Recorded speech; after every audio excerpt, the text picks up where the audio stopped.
All right, everybody, we'll get started here in a second. We got a couple folks coming in still, so we'll give them a second to get started. Katie, can you hear me all right on the line? All right. So we'll get started here in just a minute.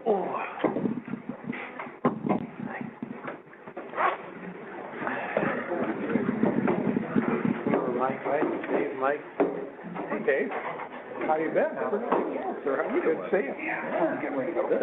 Keeping busy with the retirement, you know, just staying too busy, I guess.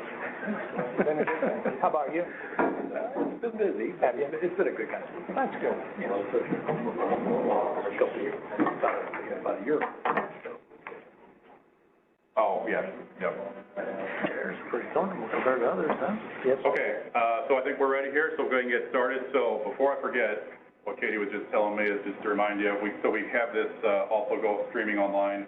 So you can be here in person, so no camera or anything, but they can see the slides, and we have the phone line on, so there's a microphone there. So if you happen to be sitting right near it, or even pretty far away, it does pick up quite a bit, so just, you know, give you a heads up on that. But anyway, I'm John Osterhage. I'm Chief Emergency Management for the St. Louis District Corps of Engineers. So just want to thank you guys for all coming out tonight, taking the time out of your schedule. The weather's starting to break a little bit, and probably got a lot of stuff that you probably could be doing other than this, but you know, it's always good to meet outside the time of a flood and, you know, make sure we're all on the same page and everything. So before we get too far, Colonel Paneer, our district commander, is here, so just want to introduce him and give him an opportunity to say any opening remarks. Thanks, John. Appreciate it. I really appreciate you coming out. This is a great turnout.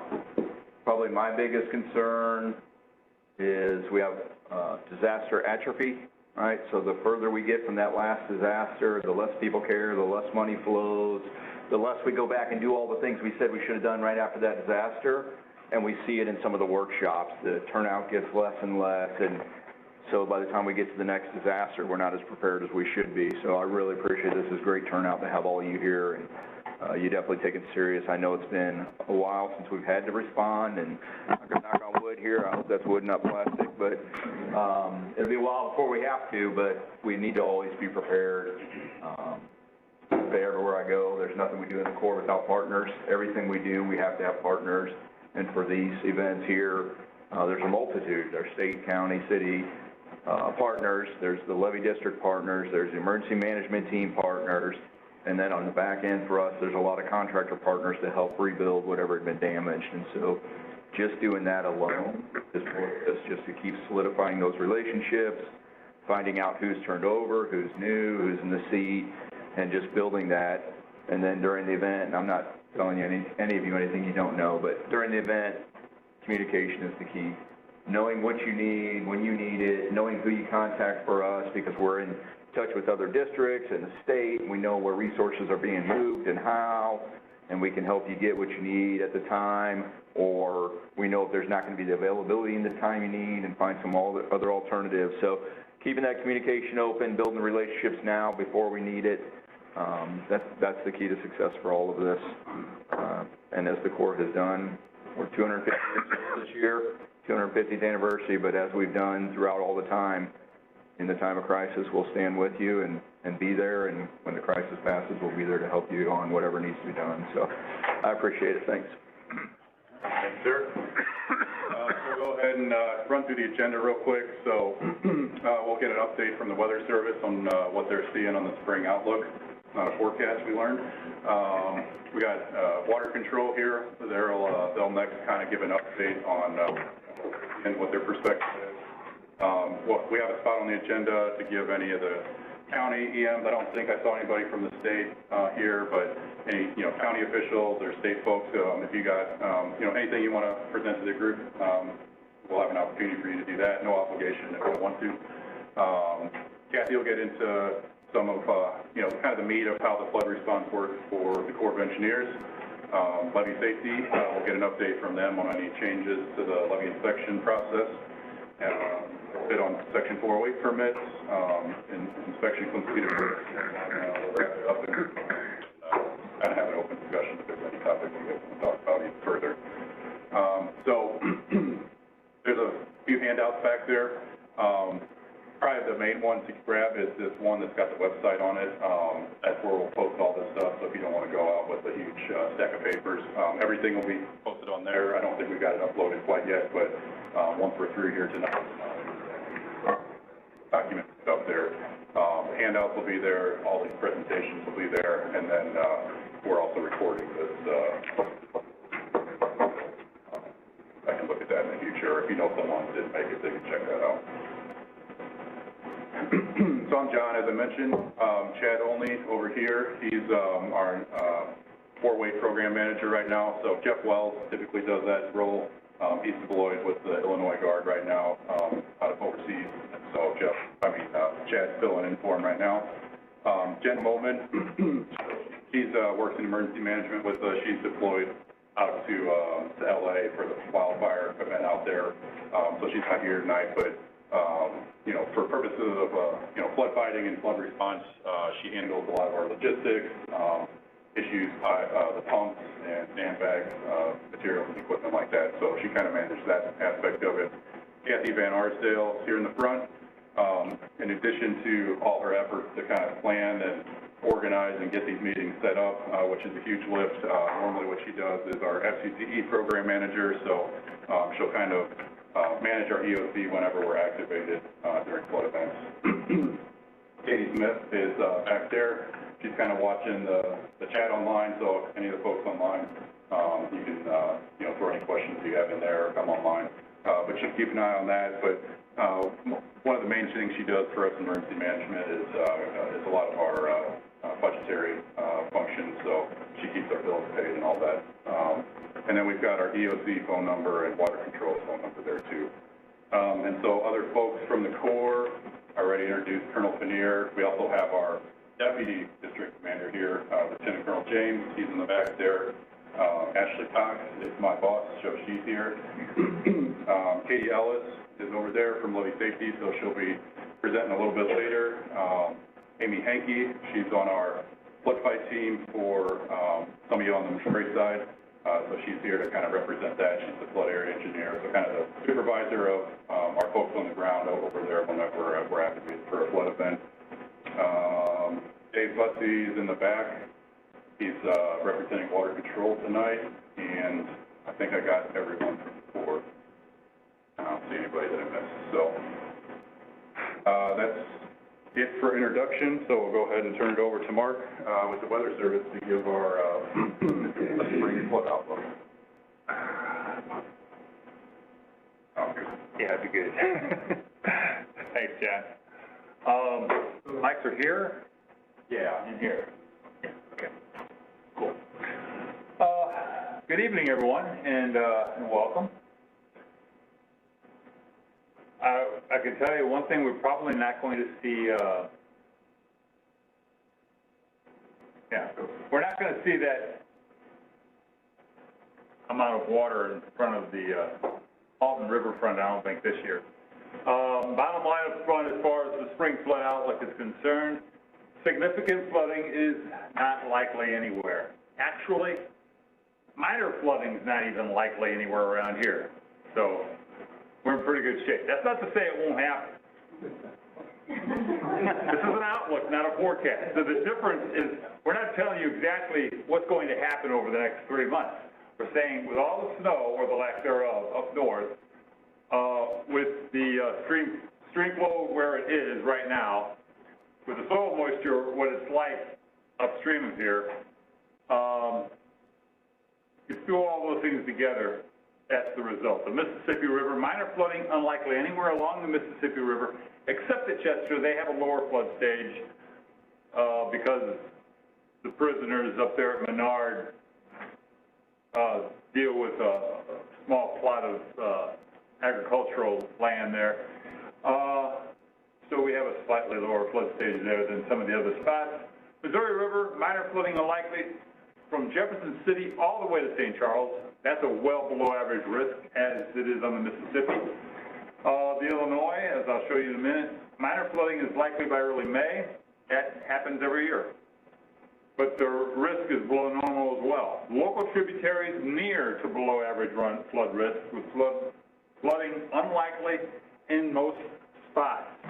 factors we look at, again, recent precipitation in major basins, snowpack in major river basins, there's not much there, trust me, soil moisture in area basins, and the current flow, the starting point. Are we starting at a high point, a midpoint, or a low point? As you probably know, it's pretty low on area rivers right now. Precipitation over the last 3 months. This type of distribution is pretty normal. In other words, it usually is drier up toward Minnesota, usually is wetter down south of the Ohio River. But what really concerns us is the percent of normal. And it's much drier than it usually is up in southwest Minnesota and eastern South Dakota. Really, you could say throughout most of Minnesota and Wisconsin. And it's pretty dry across Iowa and Missouri as well, and across Illinois. It doesn't get really wet until you get down south of the Ohio River. Soil moisture percentiles. It's dry there too. We see a dry area over southwest Missouri and into northeast Missouri across a good part of north central Illinois. Stream flow. Where is our starting point? Our starting point along the Missouri and the Mississippi, well, where you see those yellow dots, yeah, you can see this little pointer here. That's St. Louis, that's Grafton. Both of those are yellow. The yellow color means the flow currently is at less than the 25th percentile of all flows we've seen or measured on this date, March the 6th. You see a lot more green across southeast Missouri, across the Merrimack Basin, so that's indicative of more normal flow, and indeed because of that, there is a more normal risk of flooding in those areas. That's the big driver for those local basins. And you see it's actually fairly green across southern Illinois, except for the Kaskaskia River, which starts out in this dry area across central Illinois, and some drier streams across the Lemoyne and parts of the Illinois River. The Missouri at Herman, over the last year and 2 months, it's been all over the place. But you can see really since last summer, it's been well below normal and, you know, below that 25th percentile. And lately it's been dipping down as low as the 10th percentile for this time of the year. So it is coming up now because of the heavier rainfall we had yesterday. So that's good. We need more rain to get the rivers, both the rivers, out of the depth. For the Mississippi at St. Louis, kind of the same story. It's been near normal or on the low end of normal, getting close to that 25th percentile. And lately it's been getting close to the 10th percentile until the rainfall we had yesterday. And for the Illinois River at Valley City, kind of sort of the same story. They were normal last summer, but then late last summer into August and September, it really started getting really low. And in October, we got down to about 2,500 CFS at Valley City. That's getting into record territory for that site. So, and it's still pretty low for this time of the year. Lately, it's been, you know, hovering around that 10th percentile or lower. So, not a lot of water in that river, although it, like the other rivers, is beginning to come up, as it usually does in March. The snow water equivalent, how much snow is on the ground to our north. We actually have a little bit on the ground here. I don't know if you noticed when you look outside, there was traces of snow here and there. It doesn't really show up here because it's gone now. It's pretty much all melted. A little bit left over around western Missouri and the Kansas City area. There was a little bit more up into Iowa and up into the Minnesota-Iowa border. We got maybe a little bit better than an inch of snow water equivalent up there. But folks, this is all way below normal for Minnesota and Wisconsin. There is some heavier snow amounts up into northern Wisconsin and northern Minnesota, but for them, that's also below normal for this time of the year. So if all of this was melted, and it might actually over the next several days, if all this melted simultaneously and came down the rivers, it wouldn't really raise the rivers all that much. The 6 to 10 day temperature outlook. We start getting into the outlook side. This came from the Climate Prediction Center today, just before I sent this presentation off to Kathy. I downloaded these images. This is hot off the presses, so to speak. Very likely we're going to be warm, really warm, from March 12th through the 16th on average, with well below normal temperatures expected along the southern Pacific coastline, especially down into California, Nevada, and Arizona. Precipitation-wise, we should be leaning above normal. We could use the rain, so that's not all bad, but this again doesn't really tell you how much rain we're going to get. It's telling you essentially what's the likelihood being in one of 3 categories. Is the rainfall over that 6 to 10 day period going to be below normal, near normal, or above normal? It doesn't tell you how much, it's the probabilities of it being in a certain category. And our favorite category is above normal. We might get a lot, we might just get a little bit above, we might not even get to normal because it's a probabilistic outlook, but that's the favorite probability. On temperature, we're looking at a slight preference toward above normal temperature and in the 8 to 14 day, week 2. This is a different, we were on 6 to 10, now we're looking at 8 to 14. So should be maybe above normal, but not by a whole lot perhaps, with that cold anomaly persisting out west and that warm anomaly now moving off the east coast there. As far as precipitation goes, we're still in a favored above normal category for week 2. Just slightly above, so it could almost just as easily be near normal, but we would take that as well. We just don't want the drier stuff in here if we can avoid it. And I'm not thinking of flooding, of course, I'm thinking of soils, farming, all that good stuff. We could use a little more rain, especially to our north. The March outlook, well, I told you about the 3 categories, below, near normal, and above.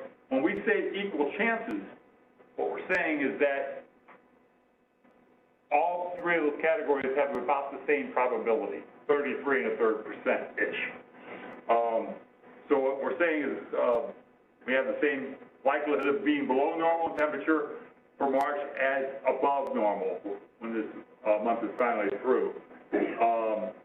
Which means with all the warm air we got coming in, we're probably going to see a little bit of cold air to offset it before the month is out. On precipitation, the favorite category, again, being above normal and precip for this month. And for the 3-month outlook, March, April, and May, again, equal chances on temperature and above normal on precip. So, see how that pans out.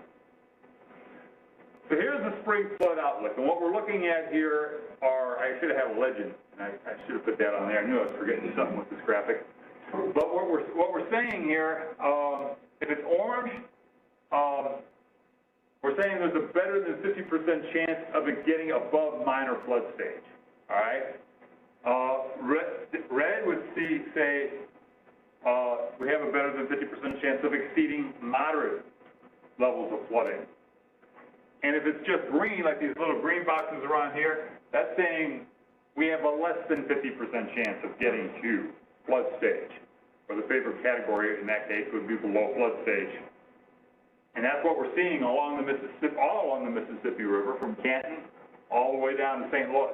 The only exception to that is Chester, like I said before, that's because of the lower flood stage of 27 feet we have in place there. I think it's 27 or 26. And the same is true along the Missouri. They're all green boxes from St. Charles all the way out west to Jefferson City. You do see some orange boxes here, especially in the Merrimack Basin. This is Sullivan. That's the Burgess at Union. This is that might be Eureka. No, it's Burnsville. Eureka, Valley Park, all the way down through Fenton, a normal or below normal risk of flooding because we're not expecting flooding really in those places. Arnold Arnold is the only place expecting a better than even chance of flooding over the next 90 days. Troy would be another one on the Quiver River. And you see that box that's just out of our area, that's the Illinois River at Beardstown, and I'll show you a little more on that in a minute.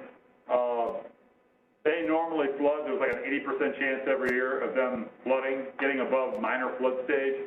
But really the thing we keep an eye on is moderate flooding for them, because that's more in line with some of the flood stages we have at LaGrange, Lock and Dam, Maradoja, and Valley City.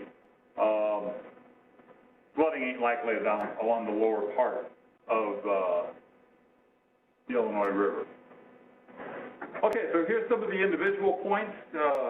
This is the Missouri River at Washington, for anybody here interested in the Missouri River. And the black curve is basically using today's stream flow, today's soil moisture, and today's snowpack up north. And we put all those conditions into our model, and then we run 30 to 50 years, depending on the stream, 30 to 60 years, I guess, of precipitation data through the model with those initial conditions in there.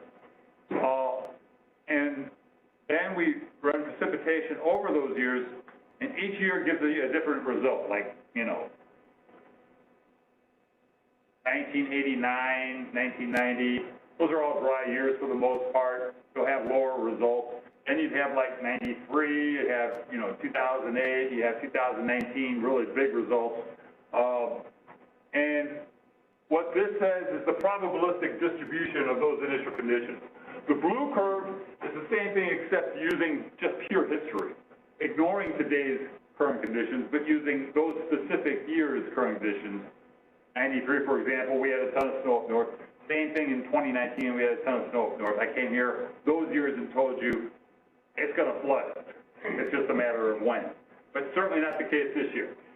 With that black curve being well to the right of the blue curve, that's saying that we have a below normal risk of flooding because the lowest probabilities over here on the right, the highest probabilities over here on the left. And in this case, we have a 33% chance of exceeding minor at Washington, and that's 41% below the historical average, which is really a lot. Moderate flood stage is a little closer to normal at 15%.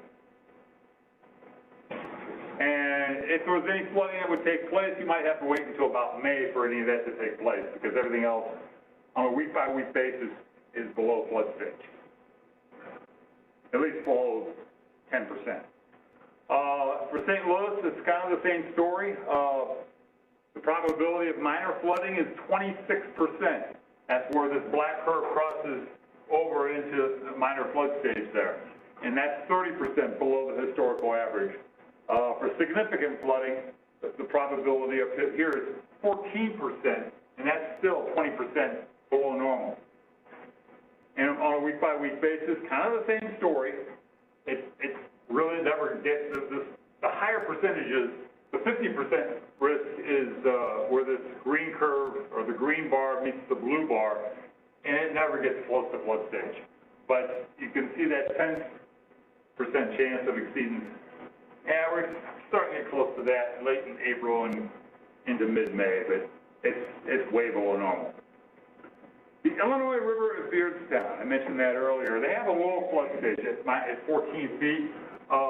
Their moderate is really much closer to what I have in place at LaGrange, Maradoja, and Valley City. And for moderate, they have a less than 40% chance of getting there, and their historical average for a moderate flood is 60% for those 3 months. So the chances of significant flooding are even lower, well below the historical averages. And on a week-by-week basis, kind of the same story as the Mississippi. The highest chances of seeing any kind of flooding would be way out into late April and May. All right, this is a graph of what we call HES, the Hydrologic Ensemble Forecast Service. And this is a tool I would encourage you folks to use. if you're worried about flooding, 10 days out in the future. The difference between this and our operational forecast, the one we put out, the one you're used to seeing every day, now you get off of this map, the NWPS. Have you folks seen this? Great. It's been good, lots of heads bobbing up and down. It's great. So you drill down into that and you get a graph of the forecast like you're used to. This is like that, and you would find that on that same page if you clicked into the gauge page. You would find that on the same page, but you'd have to scroll down to the bottom to find this particular graph. Our regular forecast uses 1 day of forecast rainfall in the summer or in the warm season, 2 days in the winter or the cold season. So we'll start with just 1 day starting, I think, April the 1st. And then we'll go back to 2 days come October the 1st. That's how that works. This graphic uses 10 days of forecast precipitation, but it uses an ensemble approach to the forecast rain going into it. So you're going to see it, wherever there's rain in the forecast, you're going to see it spread. So you can tell there's really no rain in the forecast or snow or anything for the next several days. And then it starts spreading out, and the reason it's spreading out is because we have precipitation down the road. What we have here, too, is the forecast, the official forecast for mill price. And you can see it's at the lower end of this, and because the reason it's at the lower end is we don't use any precipitation in the forecast beyond 2 days. So yeah, there's going to be nothing here for 2 days, but then after that, we don't have anything in the forecast for the operational part, but the probabilistic part is saying, yeah, there could be some rain, or there might not be, but there's a range of possibilities, so it makes sense that the operational forecast would be at the bottom of this because it's not using zero rain, and that's not the answer for the probabilistic part. So this will give you an idea of what the odds are of the stage getting up to a certain height or down below a certain height. And that's how to find it. All right, getting back to this. We introduced NWPS last March, a year ago. A year ago and 2 weeks from now. I hope we've had a lot of bugs. I know you guys worked through a lot of the bugs in this, and I apologize for that, but we've been working to get rid of most of them. Well, we've been really working to get rid of all of them, but I think we've addressed a majority of what the problems were. Hopefully you're getting around the site a lot better than used to. But I want to show you something that went live in late September, flood inundation mapping. And the way to find out something about that, let's say we've got a big rain event coming, you know you've got a potential of some flooding, maybe some significant flooding. This service went live in late September of last year, so it's available for all of you to check out. So if we have a big rain event, you would find the flood inundation drop down, you would click on the enable box there, and then you would get, if you drill down close enough to the river that you're interested in, if there's any flooding expected, you will see how much inundation it would produce. This is along the lower Ohio River. This is the Ohio River at Paducah gauge, and down here is Cairo as it meets the Mississippi. Notice there is nothing on the Mississippi upstream of Cairo, and the reason for that is we're not expecting any flooding on the Mississippi at this time. So it didn't cross that threshold, which isn't exactly flood stage. I think it's a little bit below flood stage. But it does show, upstream on the Ohio River how much flooding it got there. So hopefully it can be a useful tool. I would encourage you all to use it. There is one drawback for all you levee managers, and that is that it runs off of a digital elevation model that's 10 meters by 10 meters. 10 square meters. No, what am I saying?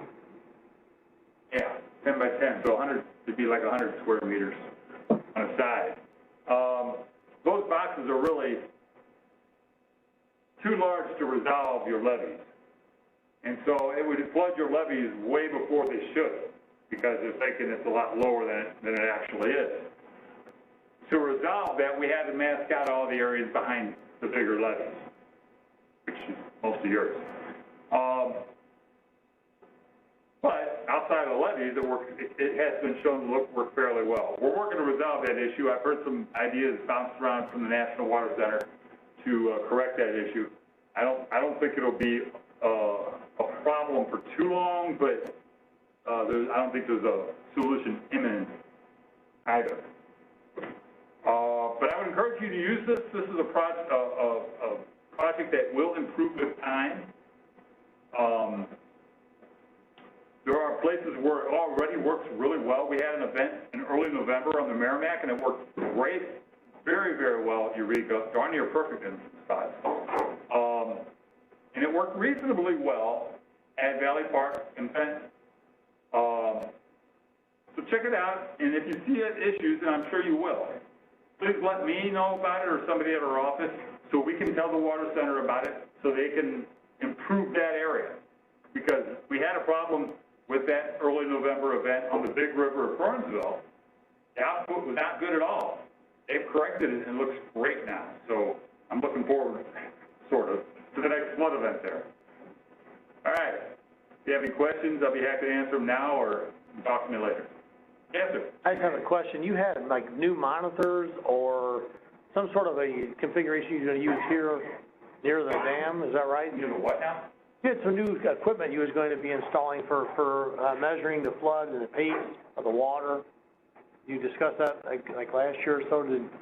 They're like sensors, monitors, whatever, maybe gauges, something? Oh, you had the Herculaneum, And you was gonna start talking about how, you know, because it gives you a better opportunity or a better chance of predicting what's going on. I just want to ask the feedback on how that's going for that particular equipment. As far as the new forecast services, you mentioned Herculaneum. We also have, and that's the Corps of Engineers gate. Thank you for that, because, yeah, that really helps us and helps the navigators along the Mississippi bridge the gap between St. Louis and Chester, basically, because all kinds of variation there can be, and I think that helps us a great deal. Also, we have a gauge on the Kaskaskia at New Haven. The Corps got a gauge where the old block 26. That's what I'm talking about. Yeah. Yeah. That's it. Yeah, that gauge has been there for a while. I realized that it'd be a good idea to have forecast services there, and we haven't. That's what I'm talking about, yeah. Right. And so far, so good. We haven't had a lot of events. I used the wrong word, gauge. Yeah. Forever embedded in my brain. Forever embedded, yeah. No, it's so far, so good, but, keep an eye on that and let us know if it's working for you. Because you mentioned it, because it impacted us, that's why I was asking. Sure. And you were talking about how that would actually benefit. So, yeah. We're getting engaged. We have to work. Good. Wasn't there one that's farther north on the Mississippi? Write that down, gauge.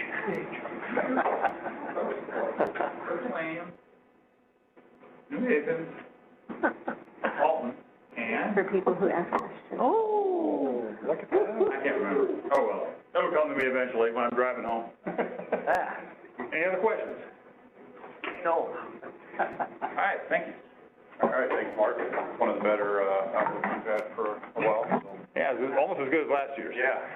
So I forgot to mention, we've got these little carabiners with a little pocket knife on them. So if you ask a good question or start a good conversation, you can get one of these. But it has to be good. Yeah. We got Dave Bussey up next with for water control, and I'll get his slides pulled up here.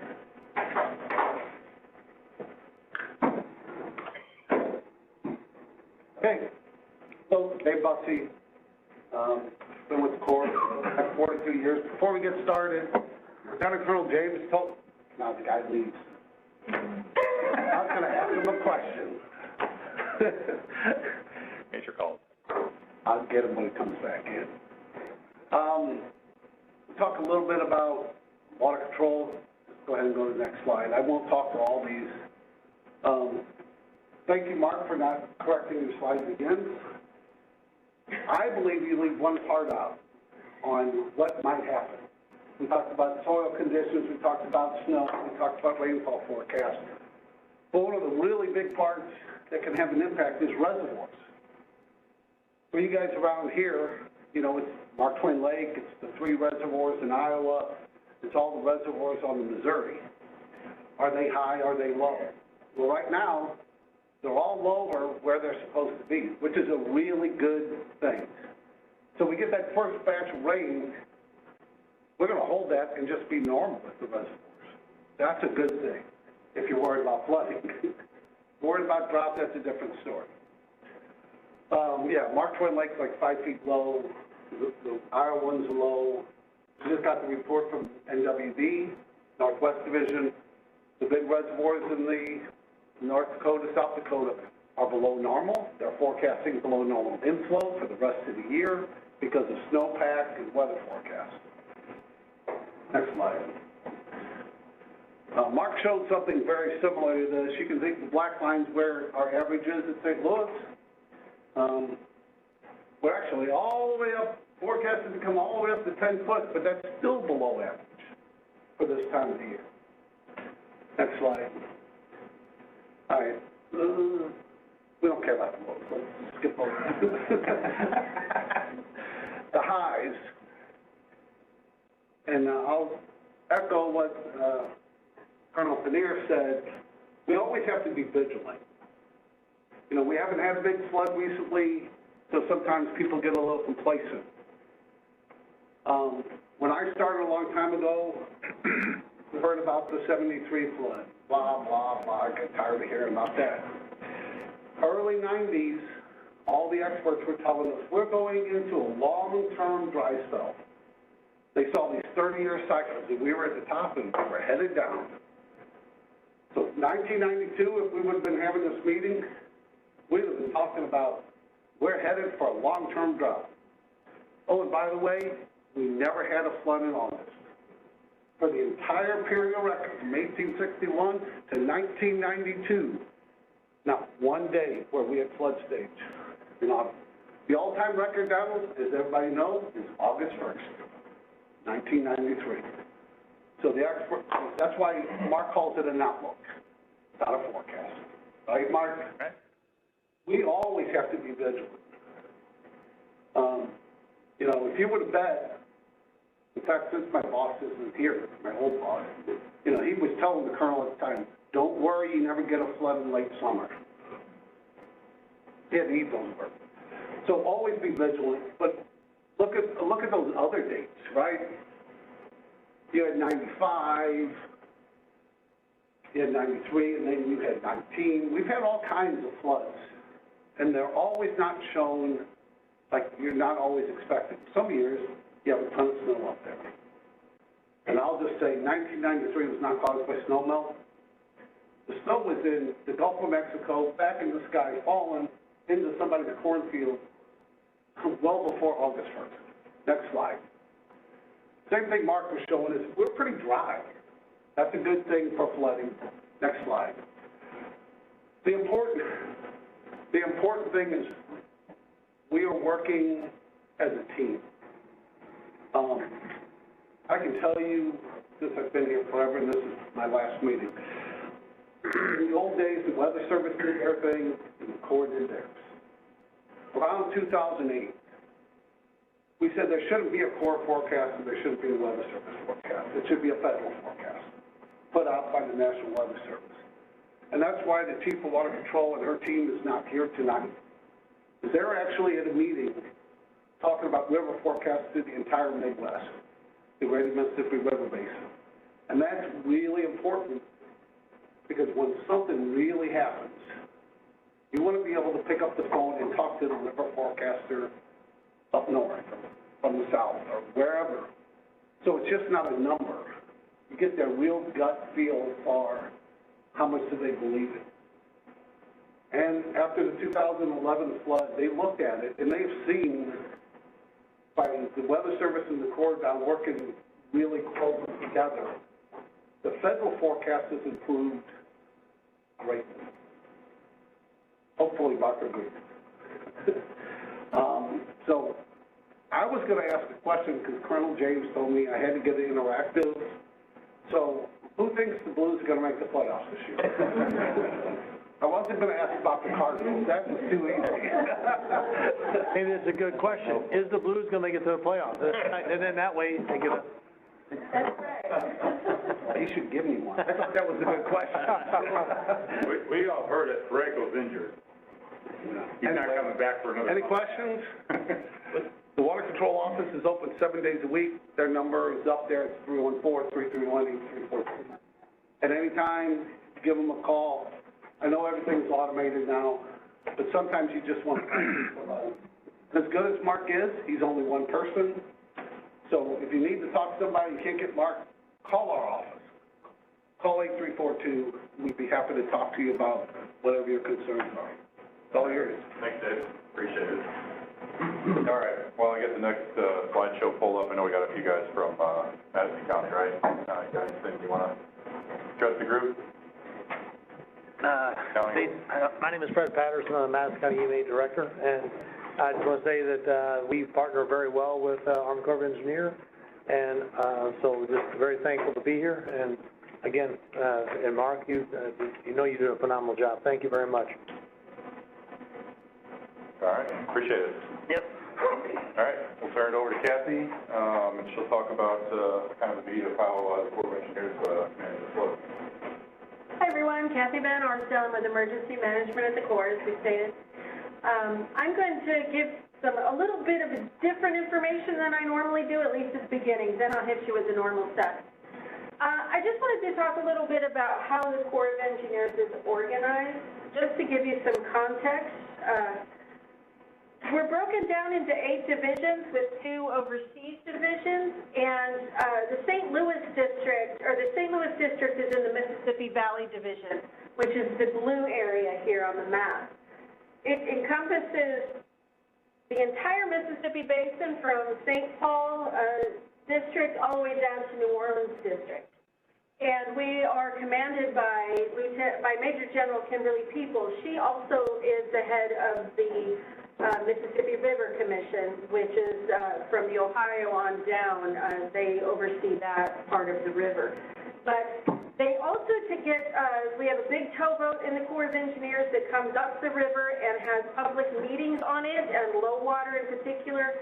A couple times a year they come up, and I highly encourage everybody to attend those meetings. They come to Mel Price and stop and have meetings there, and they want to hear from you. The entire Mississippi River Commission is there along with the commanders. So I highly encourage you to come and visit with them and tell them your concerns and hear the information that they have during those meetings. It's publicized, it's on Facebook, that will go out and let you know when that's happening, but I encourage you to be engaged in that. The St. Louis District is, like I said, part of the Mississippi Valley Division, but we're bordered on the west by 2 other divisions. Kansas City District is part of Northwestern Division. Little Rock District is part of Southwestern Division. Louisville and Nashville are part of the Great Lakes and Ohio River Division. I wanted to bring that up because we don't work alone. We work with everybody, all of the other divisions and districts surrounding us. Rock Island, they get the water first generally, and it's coming our way. There have been years in the recent past where they went into flood fight and we did not because the water dropped sufficiently. Last couple of years, I think 2023 and 24. Luckily, we really didn't go into flood fight after that, but they saw the water. But we're constantly talking to all of these districts and divisions when we're in flood fight, because Kansas City District, if it's the Missouri River, they're in flood fight too. If it's the Mississippi, Rock Island, and then Memphis gets our water after that. So we're in constant communication when it's flooding, when it's not flooding too, but when it's flooding, we're all working together. Sometimes some of our flood fighters go up to Rock Island or down to Memphis to assist them if we're not in heavy flood fight. and we get equipment from other districts as well if needed, if they're not in flood sites. So I just wanted to put it in context. Here where we are right now, right smack in the middle of St. Louis District, you generally aren't dealing with other districts. But down in Cape, those folks are dealing with Memphis District. Up farther to our north, they're dealing with Rock Island District, depending on what you're doing. So I wanted to put it in a little context that we're not alone here in the St. Louis District. We have resources and mutual aid agreements, if you want to put it that way, with other districts and divisions surrounding us. How do we flood fight in the St. Louis District? Each one of these colors represents one of our flood fight areas. Amy here with us is one of the area engineers for the St. Charles flood fight team, which is just over the river with Melvin and Consolidated North at Coos. And so each one of these we have a team for. And each one has 2 area engineers that oversees it, and then we have sector teams, generally 2 or 3 people that are actually on the ground with you, patrolling your levees with you. They're there to support you in flood fight. They are not there to flood fight for you, but they're an extra set of eyes, and they're there to support you with technical assistance and their advice on what you might want to do to tackle a situation. But this is how it's organized. And each one of the colors here along the rivers, those are either 1 or more levee districts. That's where the sectors are. Those are 2 or 3 people. Those are the assigned levees that they're going to be patrolling with you. So you are probably familiar with most of our flood fight folks. We have had some new folks come on, and hopefully they met with you this summer, made an appointment and talked with you this summer and introduced themselves if they were new, maybe talked with you this summer to find out what your concerns are and any changes you might have had on your levy. Okay, here's the usual talk.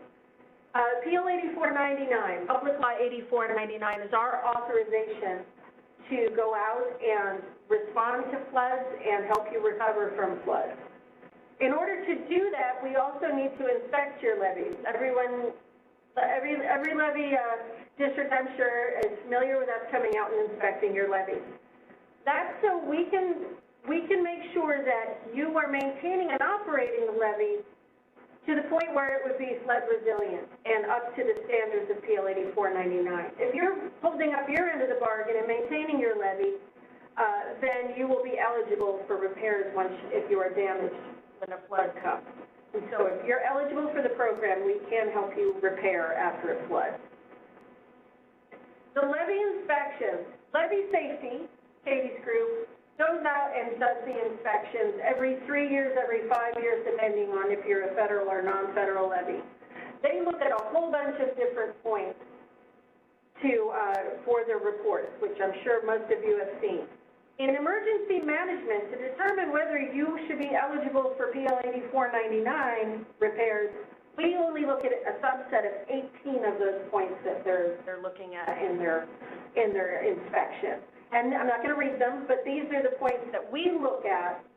These are considered the highest risk drivers for your flood, for your levee or flood wall and that sort of thing. So Corps of Engineers has determined these 18 points are the highest risk drivers, the things that are going to cause your levee to fail most often. So those are the 18 items that we look at for your eligibility. We don't look at whether you cut your grass. That's one of the things we don't look at for eligibility. It's more like pipes and erosion and that sort of thing. So these are the things that would determine your eligibility for PL 8499. PL 8499 is the authority that allows us to come out and assist you with flood fighting. That assistance is 100% federal cost. It doesn't cost you anything for our flood fight teams to be out there helping you. There are some conditions that we cannot flood fight, and essentially it's private residences or private developments. If they're behind your levee, if they're in your protected area, they're going to be protected by your levee. But we can't come out to a house and help them flood fight. And private businesses, again, unless they're associated with your levee, which we would be fighting anyway. And strictly agricultural property, we cannot flood fight, but I don't know of any of the levees around here that are strictly agricultural with no infrastructure. And, again, we supplement your flood fight. We're not there as first-line flood fighters. We're there to help you flood fight, but we want you to be out there too. If you're not out there with us or out there flood fighting as well, then we won't be either. So there are certain conditions that have to be met for us to go out there to flood fight.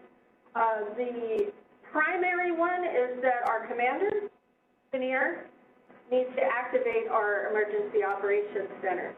It's a matter of John calling Colonel Panier and saying, hey, we're seeing things out here. We're getting phone calls. Something's going on. We think we need to activate our EOC to support people out there with something happening.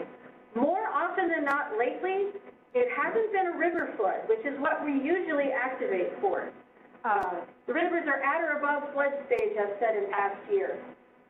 Lately, it's been more flash flooding that we're activating for, which is kind of new for us. But when it is raining 12 inches in St. Louis and St. Charles counties in one day, and our phone starts ringing, and, you know, we might not be in that area that's raining so hard, but somebody's getting impacts from that rain, and it actually did damage levees.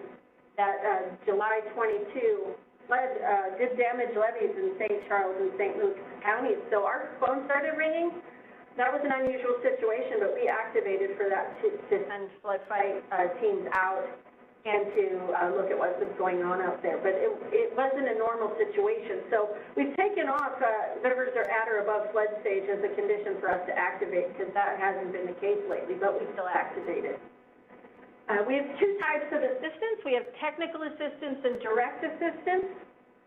Technical assistance is what our flood fight teams are out there for, what our EOC is activated for, and what the district is supporting. So we have flood fight teams out there with you who are communicating with the EOC back in St. Louis, and we are then reaching out to other engineers and subject matter experts of the district as needed, depending on the situation.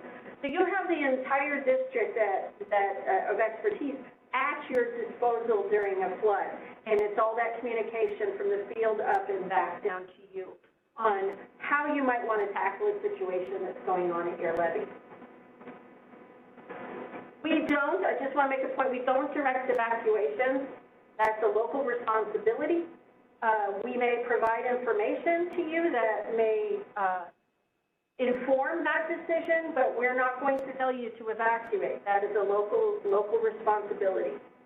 And we do have somebody, when we're activated for a flood, in general, particularly river floods, and the EOC in Illinois, in Springfield, and the EOC in Jefferson City are activated, we have a liaison officer sitting at that state agency.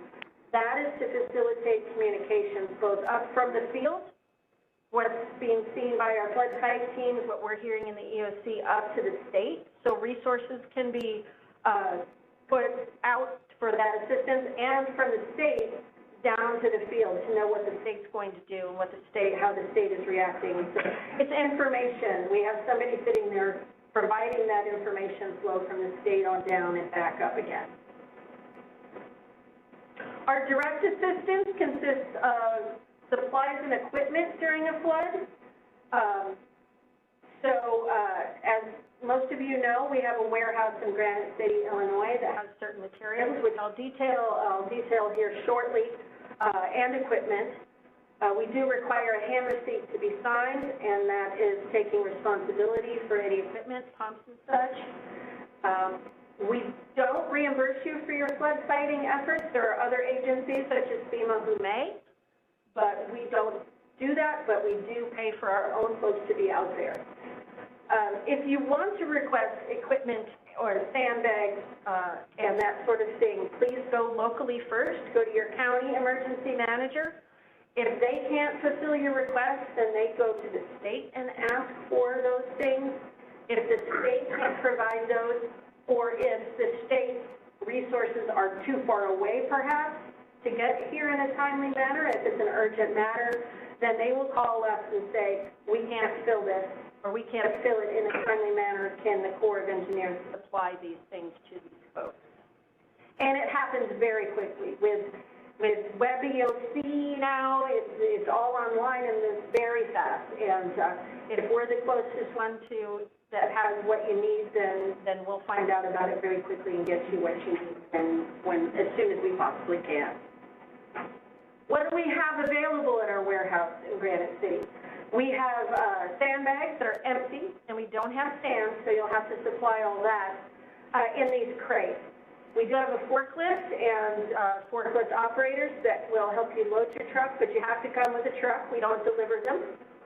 And we have poly sheeting as well. That's mostly what supplies we have at our warehouse in Granite City.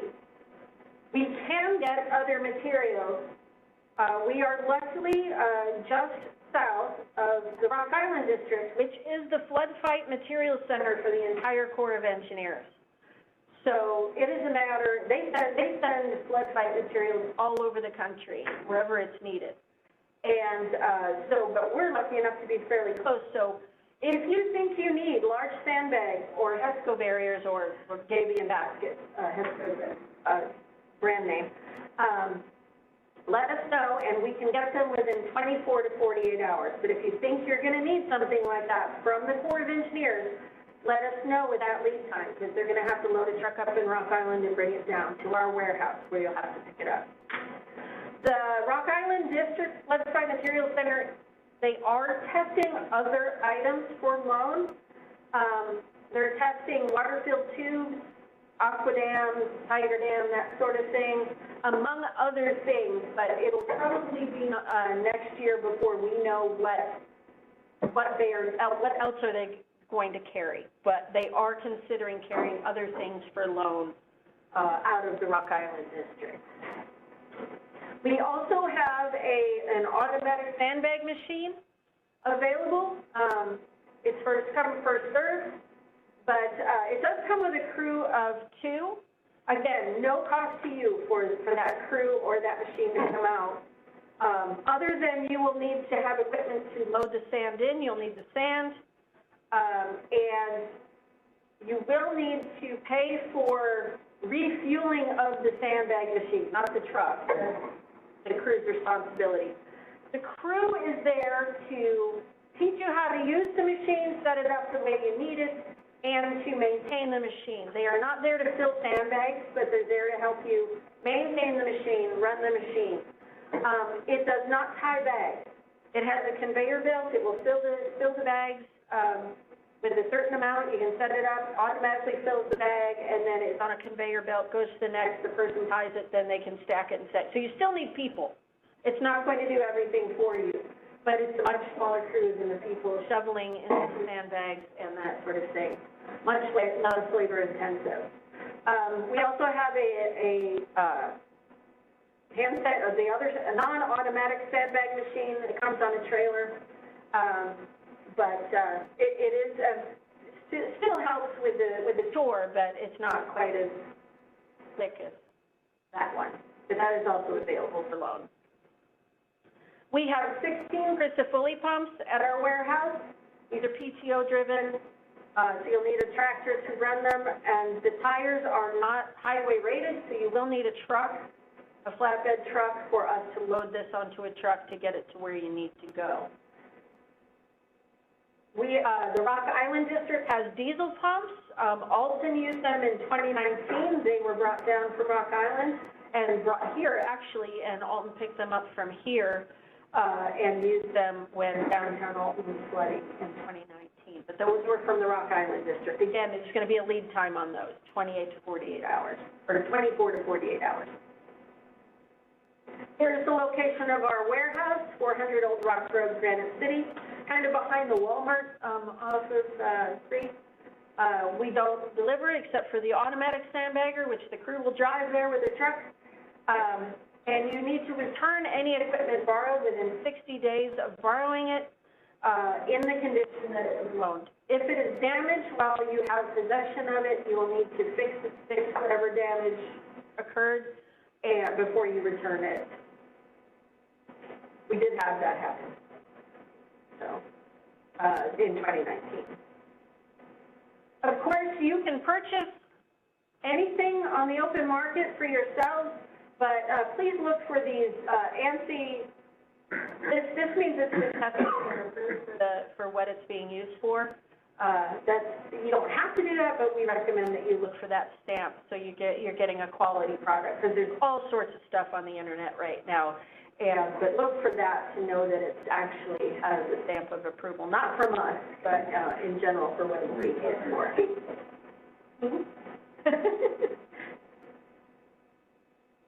Flood recovery. We can assist you with flood repairs if you are active in PL 8499. Certain conditions must be met. I usually go through some of those. I'm not going to go through them all.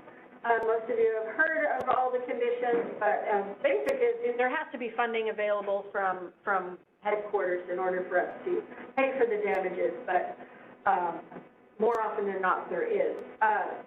The repairs are completed by our contractors. We contract for the work. So it is being done to our standards. Non-federal sponsors pay 20% of the cost of the repairs, and that can be work in kind. It doesn't have to be cash, or it can be a combination thereof. In 2019, the state of Missouri assisted non-federal sponsors with their 20% cost share. I don't know if that will happen in the future, but they did assist in 2019 with that 20% of the cost share. They paid a portion of it, and they paid us the portion of it. It came to us. Federal levies, the repairs are 100% federal costs, except for borrow and real estate costs that are incurred by you. Here are the items that are eligible for repairs. I'm not going to read them, but more importantly, things that we cannot or not authorized to repair on your levees after a flood. Debris removal has always been a big question that we're asked after a flood. Can you get the debris off our levee? We cannot, but there may be other agencies who can, depending on the situation. NRCS has some programs. FEMA may have programs that can assist with the debris removal. Flood fight materials removal, we don't do that. FEMA requires that to happen before they'll pay out, I believe, for your flood fight costs or any other programs they might have. And please call us before you, if you're going to intentionally breach your levee, please call us in the EOC before you do that, so we know so we're sure that you will be paid to repair that intentional breach once the flood is said and done. I'm not going to go over the post-flood process. If you've had repairs in the past, you know this process and you know it's arduous. However, we have a lot of regulations that we have to meet, including cultural and environmental and all of the other things that come along with being a government agency. But one thing I want to make sure that you understand that's vitally important. Once the water returns to bank full and the flood is over, we will send a letter out requesting your damages. It has a form along with it. We say, put your damages, here's a map. Show where your damages are. Write out what damages you have. Understand that you don't need to know all your damages at that point. But if you think you have damages, write them down on that and get it back to us within 30 days. That is a hard stop. Send it in and say, if you don't end up having damages, at least we'll come out and look and confirm that. But if you think you have damages, send that request for assistance, the RFA, in with your potential damages on it. Otherwise, we can't have a project to fix your levee. So the 30 days is vitally important. So get something back to us if you think you're going to need some repairs done by us. What can you do to help speed up the process? You know, we have things we have to do, but there are things you can do to help us. If you think you can identify some borrow areas for breach repair or erosion repair now, start talking to the landowners. Find out if folks are willing to contribute borrow from their land. Figure that out now. It won't be the end of the process, but start thinking about that now. Where can I potentially find borrow should I get damages later on? Get your landowners and attorney involved in that, because you'll need easements for that land. You'll need paperwork for that land through your attorney. So We will still then need to test the soils to make sure they're suitable soils. We'll still need to do all of the dotting your i's and crossing your t's on it. But it's better if we have areas that we know we can go to. We may be able to look at them early, but I don't know that we can. We haven't been funded, and it's not authorized to look at them ahead of time on a regular basis. And once you have a project, once we're starting the repairs, return your paperwork, your cooperation agreements, and get your real estate in order once you know you have a project going on, a repair project for us. That goes a long way. Very often, borrow real estate it slows down the process. Even though we might have all our stuff done, that can really slow down the process. So please work with us as much as you can on getting that stuff in, and we'll do everything we can to speed up our side. Shane Simmons, who many of you may be familiar with, he was our project manager for PL 8499 in 2019, and he is still right now our project manager should we have any PL 8499 programs in the near future. So, and if you don't have this or don't write it down, you can call us and we'll get you in touch with him when the time comes as well. But he'll be contacting you if you send those requests for assistance in within 30 days. He's the one that's going to contact you to have our crews come out and document those damages. And you can add more damages. If you don't know all your damages, once we come out there, we can see what other damages you discovered when you took off the debris. So he will be in touch with you if you turn those in. And lastly, I'm going to quickly talk about emergency action plans.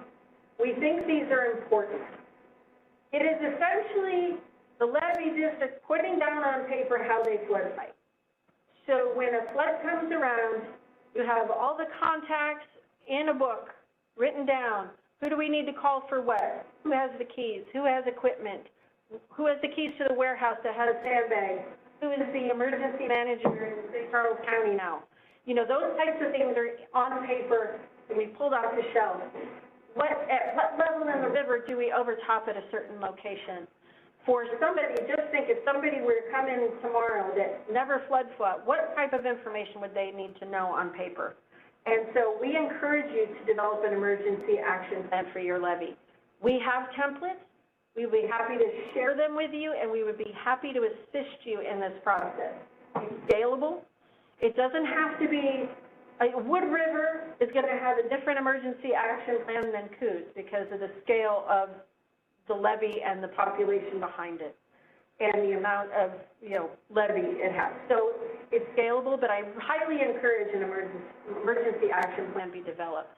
It doesn't have to be a terrible process, but it's a really good thing to have on the shelf. If you don't have to pick it up, that's great. That means you're not in distress. But if you are in distress, it's nice to have everything just on paper in one place. That's all I have. Are there any questions or comments for a carabiner?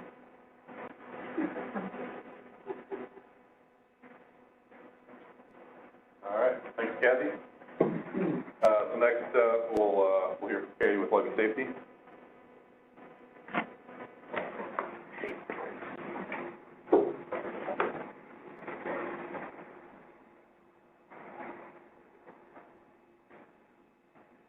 Good evening, I'm Katie Ellis, Levee Safety Program Manager, and I'm going to give you guys an update for Levee Safety tonight.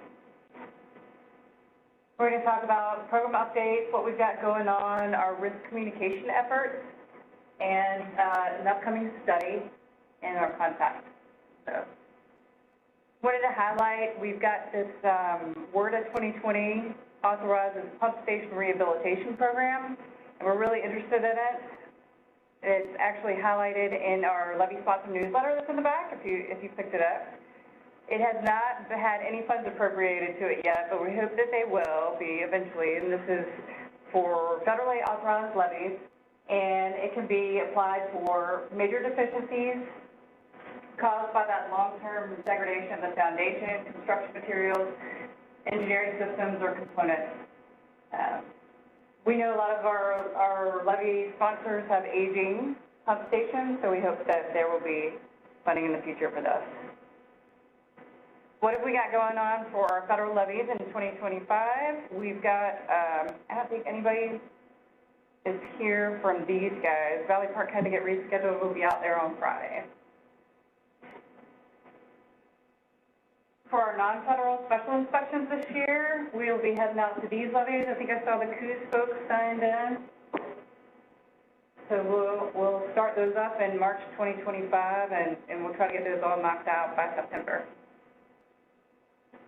Our screenings are just an updated risk assessment for the levee systems, so we have to do them every 10 years.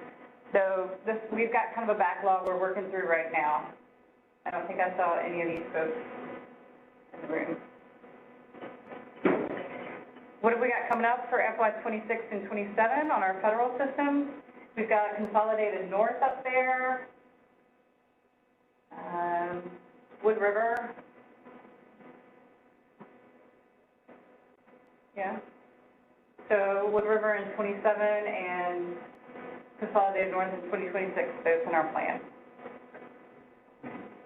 And then for our non-federal systems in 26, we've got Augusta. And then for 27, we've got, I don't see anybody here for those. We've been trying to make a better, improve our communication with sponsors, and some of the efforts we've had in the last couple of years to improve that has been our Love Your Levee partnering program. We did one with Wood River a couple of years ago, and we're focusing on a more rural levee this time with Kaskaskia, and that should be coming out in spring 2025. Additionally, we've reached out to the farm bureaus in both Illinois and Missouri. We had a levee safety article come out in the September 30th Farm Weekly on the Illinois side, and we hope to get featured in the Missouri Farm Bureau podcast soon. If you guys have any ideas on how we can better communicate with you all, or somewhere we could partner with, please let us know. We also have our third annual Levee Sponsor newsletter there in the back. There's kind of a good news story in there this year. We have a sponsor that's been really successful at getting grants, so we focused on them this year in the Levee Sponsor newsletter. It might be helpful for you all. If you have an idea or you want to be in the next Levee Safety or the next sponsor newsletter, please let us know. Reach out to Lexi or any of us, and we can get you in touch with Lexi. And this is just something we wanted to highlight. This is something that's going to be coming down in the future. The WRDA 2024 authorized this Upper Mississippi River Flood and Resiliency Study. And the idea is to look at the system as a whole, the Upper Miss, and improve resiliency and lower flood risk. There's going to be a lot of coordination and consultation with all stakeholders up and down the river, so be on the lookout for that. The study will allow for smaller studies as a result of the recommendations, and we will lead the effort. Our neighbors up to the north at Rock Island are currently working on the flood flow frequency study for this, and that's supposed to be finished in FY 27. And here's our contact information. Do you guys have any questions? Nothing? All right. All right, thank you. I think this looks good. Yeah. All right, so last but not least, we'll have Chad up, and he'll cover a few topics here before we wrap things up.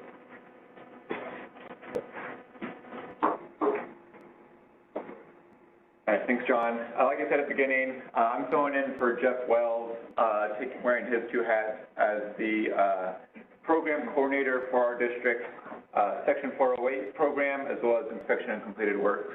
I'm also going to talk today about the Section 408 program, the inspection and completed works. That's really just working with the folks in levee safety with inspections and whatnot. So we've kind of already talked about that today. So Section 408 permission, this is anytime you have a modification to your levee. So whether that's a utility running underneath your levee, a bike trail going on top of it, or you want to add like a ramp or something to a federal levee, then you need to get a Section 408 permission through the Corps.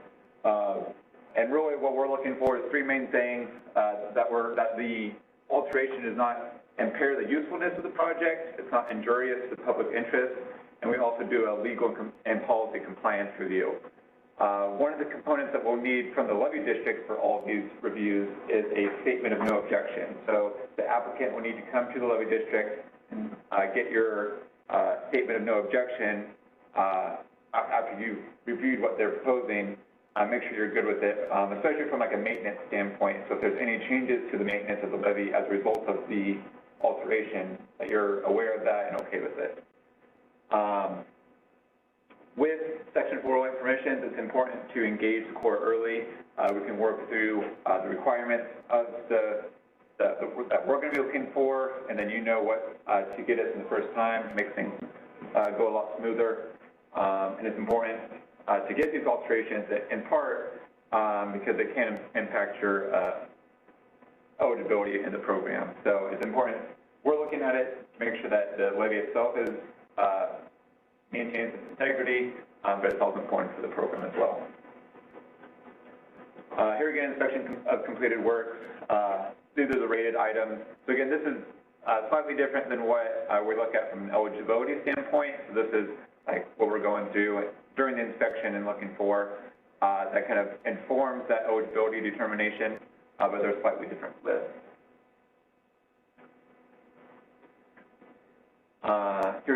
Here's that eligibility determination form. Also wanted to talk briefly about System-Wide Improvement Framework program. So this is a program that if you have larger issues with your levy that takes either a longer time to fix or address, more money, you can go through this SWIFT process. The first is a two-part program. The first part is the letter of intent that outlines what the issues are and your kind of intent to fix them. And then there's a 2-year period to develop a plan to address them.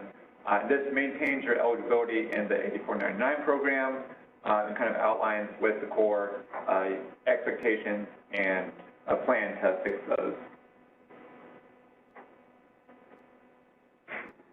We can provide technical support especially for non-federal sponsors. You can request cursory reviews, but for federal levies, we can provide more technical assistance. When you have like erosion or any other issues with your levy, we can come out and take a look and provide that technical advice, and as well as help you through some compliance or regulatory programs. Some of the things we'd like to leave you with, we definitely want you guys participating with the inspections with us. You guys know your levies better than anybody, so you can tell us where those problem areas are. We can keep track of those and those regular inspections and keep see how they are progressing through the years. Make sure you're prepared for flood events. Make sure those gates are inspected, your pipes are clear, know where your erosion areas are, slides, animal burrows are addressed, drive your systems somewhat regularly so that you, again, know your systems. Keep us up to date with your points of contact. We have everyone who signed in, we have your contacts now. But if there's others within your organization, please do share those with us. More information, of course, can be found on our website, and as always, please don't hesitate to reach out if you have questions. So, or if you have questions now, we're also happy to take those. I just have a quick, this may be like collectively for everybody to ask. So, like in Mitchell, there's pumps, like on Stacy Street, I know you also have, I guess, grades that can actually, the water can go back into the river. What's the status on those pumps? Are they ever being replaced? Are they, do you know? Yes. You know? I'm not familiar with that project specifically. I was just curious. I know there was a lot of effort made to correct them or upgrade, and I just want to see what the status was. So, yeah. I'm not positive on it. Yeah. I'll find out. I just curious. Yeah, I just don't think we have the right people in the room for that. Outbreakers are, yeah, you're talking on the river flooding system. Yeah. Well, this is actually in Mitchell, where this particular, there's pumps that actually, when the water is at a certain height, the pumps will be turned on and it will actually help clear that area, a low vulnerable area. And those pumps weren't active for a while, and then they were replaced, and I didn't know what the status was, or they, you know, The ones that we own, the Corps of Engineers. I'm pretty sure they're the Corps of Engineers, yeah. Yeah, they were out, what I know about it is, they were out for rehab, during the November rainstorm, I know we wanted to keep out. Yeah, 'cause people, I was getting a lot of calls, you know, and then I just wanted to give you, and with that, I want to tell you thank you, because I didn't even know they were there, was some sort of like grate system, you know, that allows the water to naturally flow out. All you had to do is open that grate, and that helped tremendously, because your team came out and did that. Yeah. And while it's pouring down rain, doing what it was doing, you know, I mean, and so it was a compliment there as well, so. Yeah, so, now I know what you're talking about. So, yeah, that's the Chain of Rock pump station that the Corps owns and operates right there. So, it's. Next time I have my language better, I will have. No, it's all good. Yeah, so unfortunately, we're out for rehab. Yeah. We're low water, no problem. However, we got that massive rainstorm in November, and, so. Are they up and running now, do you know? They should be, I haven't heard. I was just curious, okay. So they were in, but there was some issues with them, and so we had to accept the work from the contractor, so they were having to resolve some of that. So at that moment in time, we didn't have them at our disposal. But like I said, since the river was low, fortunately, Yes. we don't have that benefit, but it was low. So it worked out great, yes. Yeah, let out by gravity, so. Yeah. For the CNB pump station, which is also right there, that's kind of the ultimate solution for all that stuff.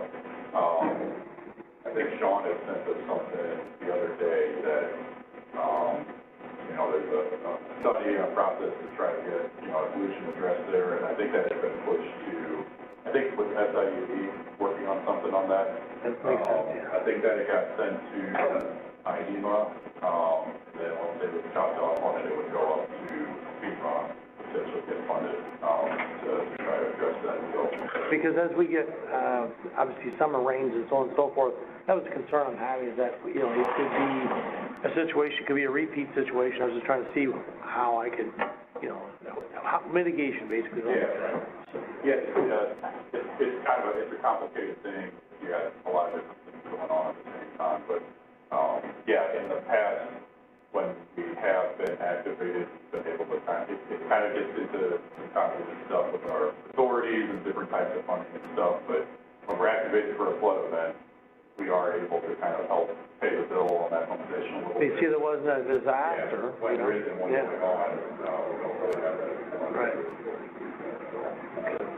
Yeah, fortunately this time the river was low, so gravity won't be a lot. Thanks. All right, any other questions?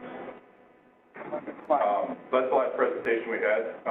Just a couple other odds and ends that we don't have slides on. The last couple of years, we've talked about eligibility changes coming down the road. 2 years ago, I know right around this time, you know, our headquarters was going through the kind of the formal rulemaking process, and they had posted some proposed changes to the Federal Register for comment. We're kind of trying to advertise that for you guys to go check out and make comments on. That has kind of progressed further, but it's somewhat stalled out now. There were a few folks that had opposition to some of those items. Just as a refresh, it was kind of the 18 items, you know, that Chad was talking about, Kathy mentioned too, with the eligibility. What was being proposed was to separate that from, you know, kind of separate the inspection somewhat and make it more based on what kind of emergency action plans you had, what kind of planning and exercises you were doing, communicating with your stakeholders, things like that. They kind of, like I said, it kind of stalled out a little bit, and now with this administration, I don't anticipate a whole lot of new rules and regulations coming out. For every one new regulation that comes out, we got to get rid of 10 other ones and stuff like that. So I'm really not foreseeing much of a change on that anytime in the near future. So for now, we're sticking with the 18 items. But as we had mentioned in the past, just wanted to mention that again, just for one whenever we have that stuff. Another item, Chad mentioned SWIFT. In WRDA 2024, there was a section in there that it basically changed the approval level from our headquarters down to the district commanders. So Colonel Panera will be able to approve those in the future. We are waiting on guidance on how how to carry that out. That's really great news, if you've ever, you might have gone through this process before, but the quote process is very, it's a lot of paperwork, to put it bluntly.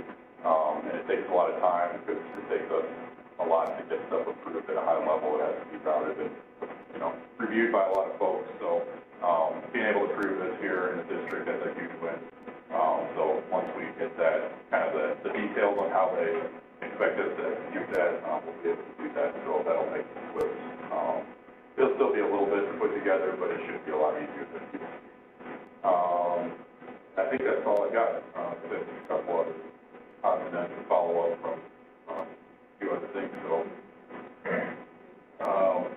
was there any questions, Katie, online? Not at the time, no. Okay, so that's all we had. We'll be around, and we'll have Colonel Sneer folks out here. Getting one of those little prizes? Oh, yeah. I'm not gonna give you one for asking a question, I'm gonna give you one for answering a question. How old is the Corps of Engineers? 250 years. All right, did you get the last one? No. You did. I can't take two of them. All right, I say that for a reason, right? 250 years old. You may have heard a little bit in the news about federal government employees and federal budgets. We're gonna be here for 250 more years. We're not going away, right? Disaster response, emergency response is still a top priority. We have teams out in California right now, many from this district. I get many by name requests from the commanders that are on the ground in California right now for people out of this district, because we're really, really good at response and disaster time frame. We have a lot of experience. We have people in the Carolinas, we have people in California, we had a lot of the people out in Hawaii. But just reassuring you, the Corps' not going away. And the Corps will be there when you need us to be there, and we'll work through all of this. So, despite anything you hear out there, I'm giving you the ground truth. All right? Thanks. Sir, being you brought it up, Yep, go for it. I mean, you hear all this stuff in the news all the time about it. Yep. National Weather Service, and Mark explained it a little bit, but, yeah, I really, we're not concerned about our rivers. And so, I think Mark explained it a little bit, but a lot of that comes from you got any other weather service? Yep. Or phones, or, I mean, who's getting the numbers? Is it actually the weather service guys? Yeah, and so I think it is a partnership, right? And so we're all working together on that. We have in the Mississippi Valley Division, we have a member from the National Weather Service that sits on our staff.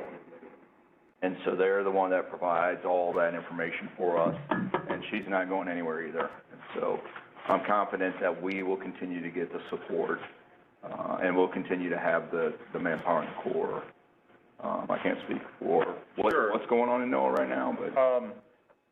Yeah, we have all of our forecasts coming out, and they coordinate these forecasts with the Corps. They're putting them together for the Mississippi and the Ohio and the Missouri, but especially the Mississippi. They coordinate with the St. Paul district and then St. Louis district on down the river. So that final product they put out every morning, usually around 11 o'clock each morning. They're not going anywhere either. I mean, we have 13 river forecast centers across the country. Some of them are short-staffed right now, as a lot of forecast offices are short-staffed, and that's a challenge. We might have to load shed some of the less critical things that we do, such as outreach, such as, getting out to schools and talking to them, and spotter talks and things like that. But when it comes to things involving life and property, tornado warnings, severe thunderstorm warnings, that kind of thing, winter storm warnings,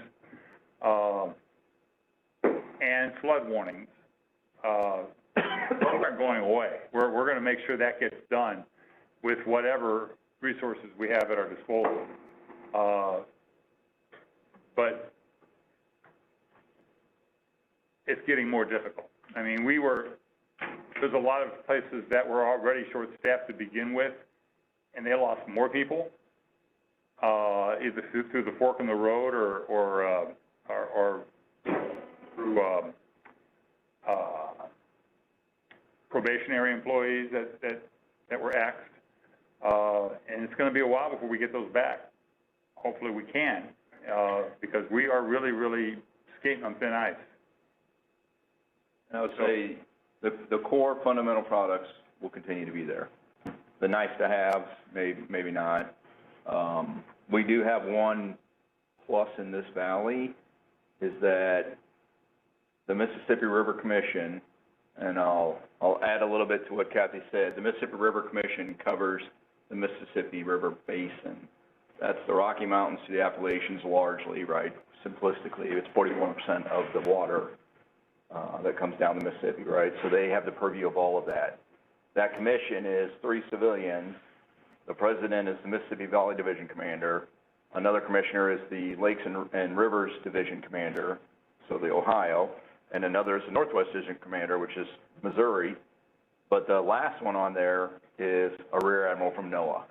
And so there's another link that we in the Valley have directly with NOAA that we don't see anywhere else, right? And that relationship's really, really strong. And so I think we have additional support in that effort because we have someone from the agency that understands this problem set really well and how crucial it is to putting things out the port and around the world through New Orleans. So that's just another reassurance that we have. Can I add one more thing? The question is a good one. One of the things that the Corps has undertaken is standardized models that they do the forecast on. You know, I talked about 93, and I'll tell you who had the very best forecast model in the whole wide world. It was us. But every district said that. So if there was a problem, somebody got sick, you couldn't bring somebody in from another district because it was a completely new model. Now, all the districts use the same type of model. Takes them a little time to get up with. But if we became shorthanded for whatever reason, we could pull somebody from Kansas City, from Omaha, from Philadelphia, into the district to assist. Like the Colonel said, we may not have enough people to do every single thing all the time, but when there's a big event going on, we can pull resources from anywhere in the Corps to where the problem is. And then the other thing, and I should have probably said this before, our gauge network, if you go back a long time ago, for example, St. Louis had 3 gauges, the Weather Service, the Corps, and the GS. Long before Doge came about. We said, that is stupid. There's a cooperative stream gauging program, so we all share the same gauge. Believe it or not, there's only one in St. Louis now. It's run by the Corps, but we share the information. That's a huge cost savings. It also avoids different answers. So rest assured, just like the commander said, if something really happens, at least within the Corps, you're going to get resources from all over the country. Thanks, that was a great question. Got 3 different people that You want a couple Caribbean. You want one of these for that wonderful question? I'll throw it to you, but if I hit somebody, I probably get Anything else? Anything we can add? I'm an open book. There's nothing I don't mind sharing. Is there anything? All right, thanks for your time. Really appreciate it. Thank you. They're coming in.